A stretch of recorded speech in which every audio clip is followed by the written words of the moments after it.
What's up, guys? It's me, the aLeXx, here to give you continuing my series of the X-Men trilogy.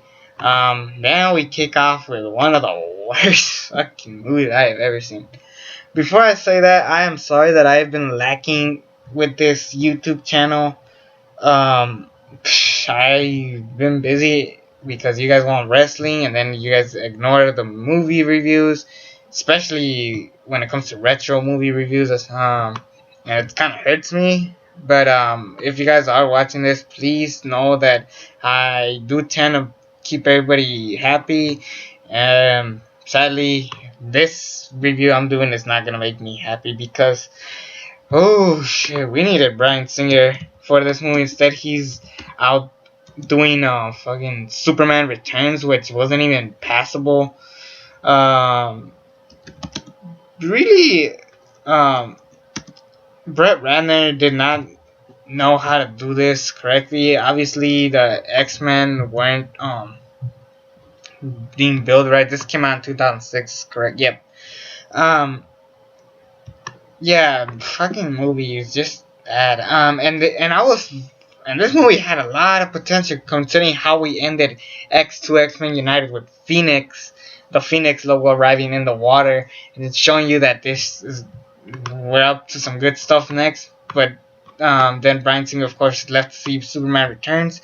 Now we get this, and even when oh yeah, spoilers. Obviously, you should know this is a retro review. Um, yes. Jean Grey returns as Phoenix, and she isn't even the main focus. Instead, we focus more on other stuff. Like they're still continuing the story how Magneto is trying to make mutants bad and this that, and then the government has this thing that just like makes everybody turn human. No more mutant powers, and just so they could get cured. But of course, Magneto's trying to stop him, which doesn't sound like a bad idea. But why on earth would Phoenix team up with them? I don't know if this happened in the comics. If it did, I fucking doubt they did it this route.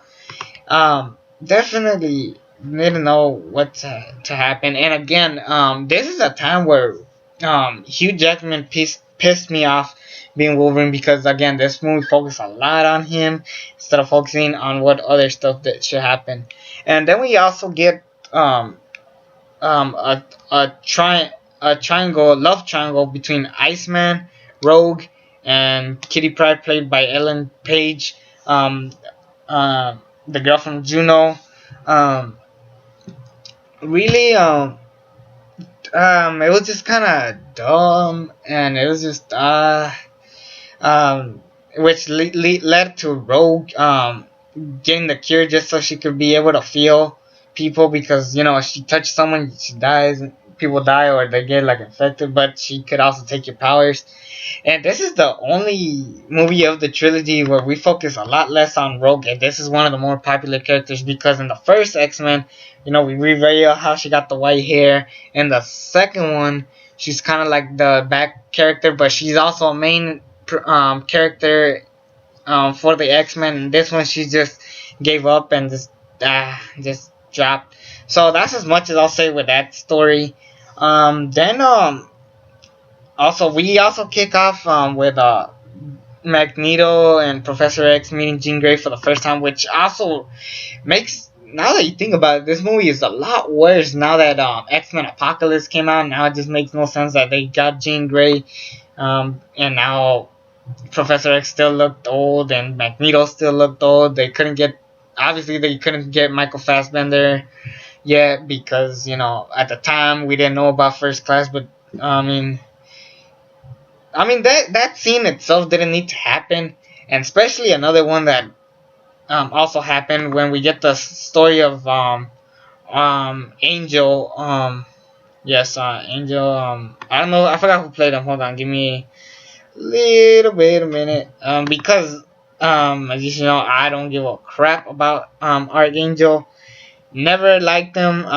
Ben Foster. Yeah, Ben Foster played Angel in this movie, and basically his dad is one of the guys who created the cure for this, but he doesn't want to be cured. And then he turns into an angel, archangel, of course. And then he just flies off, takes off, and basically they made that beginning scene with him cutting his wings off in the beginning seem very pointless, considering that if he wasn't going to be a main character in this movie, it really didn't matter for that scene to ever happen. Now, did it?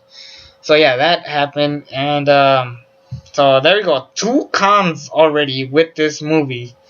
And I haven't even gotten to like the ending and stuff.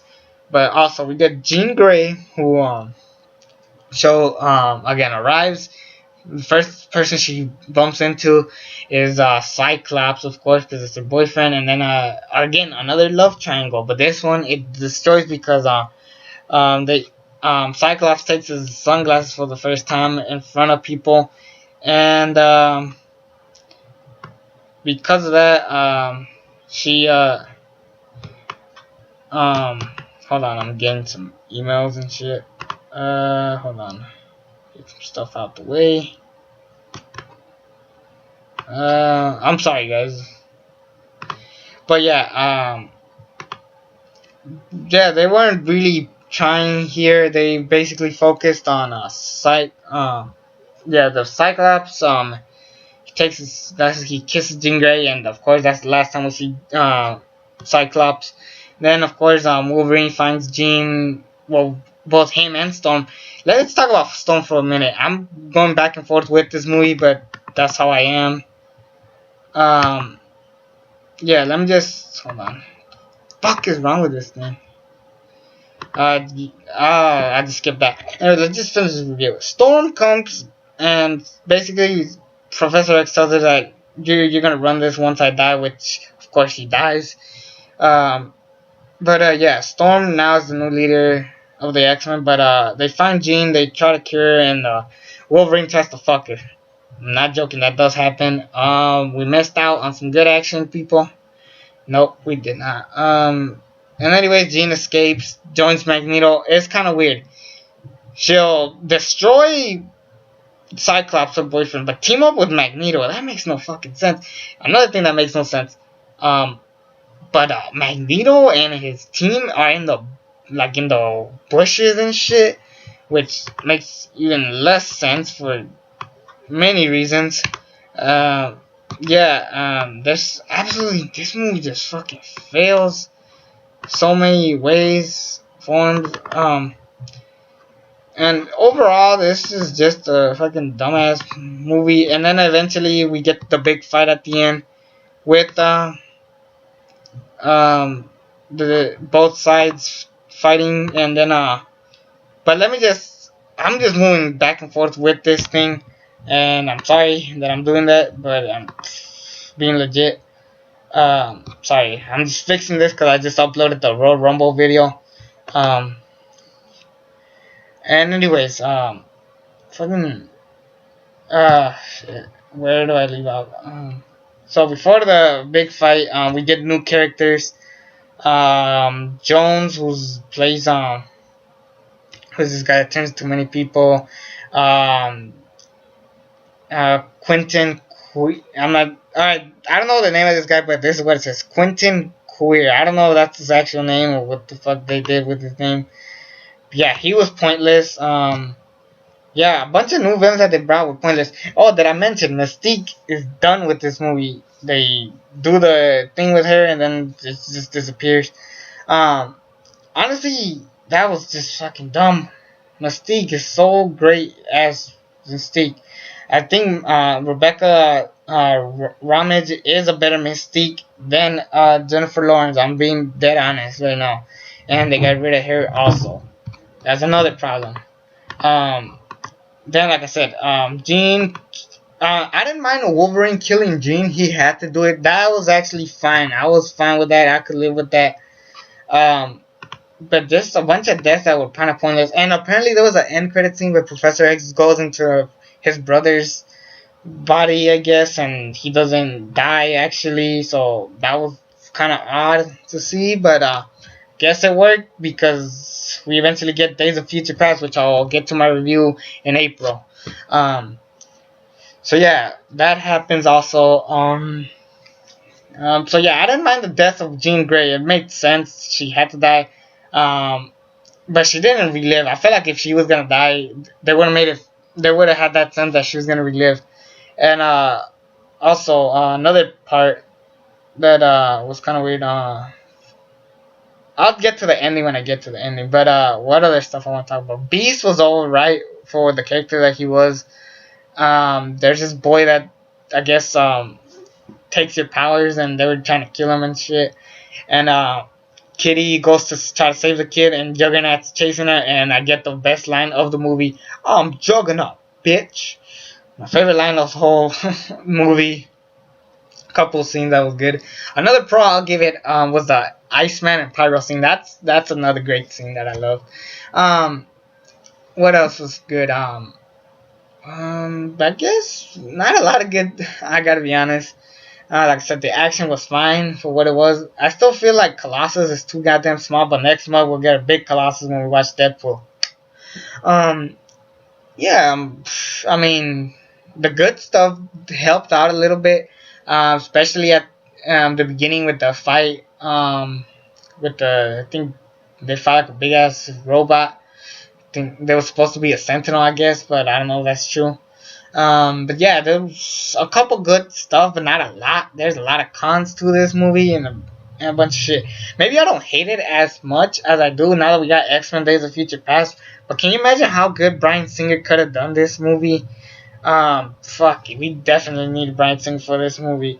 I'm giving this movie a 5 out of 10. It was, I mean, some good shit, a lot of bad shit. I mentioned the San Francisco Bridge. Oh, so many bad shit. 5 out of 10. There's some okay shit here and there. Another thing that I will have to also say, yeah, like I said, I'm doing letter grades now. I don't know if I'm gonna continue this, but if I have to give the first one, it'll probably be around a B plus B movie. The second one is definitely an A for me. This one's I'm giving it a D plus. That's as fair as I'll go. It's not that bad. There's a couple okay shit. Wait till like talk about X-Men Origins Wolverine next month. Oh man, you guys are gonna go ape shit on that one. But yes, that's all I'm gonna say about this movie. Hope you enjoyed this video. Please subscribe to this channel if you haven't already. It's me, the aLeXx, and until then, I'm out.